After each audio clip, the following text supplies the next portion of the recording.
சார்ந்த விடயத்திலே குறிப்பாக ஐநா சபையினுடைய கதவை தட்டியது எங்களுடைய மக்களுடைய போராளிகளுடைய அந்த தியாகம் என்பதை நாங்கள் மறந்துவிட முடியாது.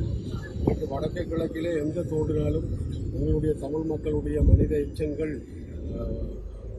நூற்றுக்கணக்கான இடங்களிலே காணப்படுகிறது. அந்த வகையில் முதல் முறையாக எங்களுடைய மக்களுடைய மனித எச்சம் கண்டுபிடிக்கப்பட்டது மன்னார் மாவட்டத்தில். அடுத்ததாக முல்லைத்தீவு மாவட்டத்திலே கண்டுபிடிக்கப்பட்டது. இப்பொழுது யாழ்ப்பாணத்திலே கிட்டத்தட்ட கூடுதலான மனித எச்சங்களை இன்றைக்கு குழந்தைகள் கட்டுப்பிடித்து கொண்டு தாயை கட்டுப்பிடித்து கொண்டிருக்கின்ற அந்த வேதனை தருகின்ற எச்சங்களை பார்க்கின்ற நிலையை பார்க்கின்ற போது ஐநா கதவை மீண்டும் எங்களுடைய மக்கள் மனித உரிமை மீறல் சம்பந்தமாக செயல்பட்டவர்களுக்கு தண்டனை கொடுக்கின்ற சர்வதேச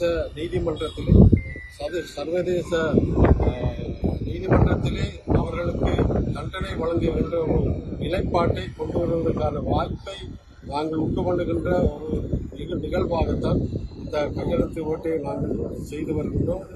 எங்களுடைய குறுமுதல்வர் சொன்னது போல எங்களுடைய ஆயர் ராஜப ஜோசப் அவர்கள் முதல் முறையாக எங்களுடைய மக்கள் கொல்லப்பட்ட எண்ணிக்கையை இன்றைக்கு ஐநா வரைக்கும் அந்த எண்ணிக்கை தான் இன்றைக்கு இருந்து கொண்டிருக்கிறது.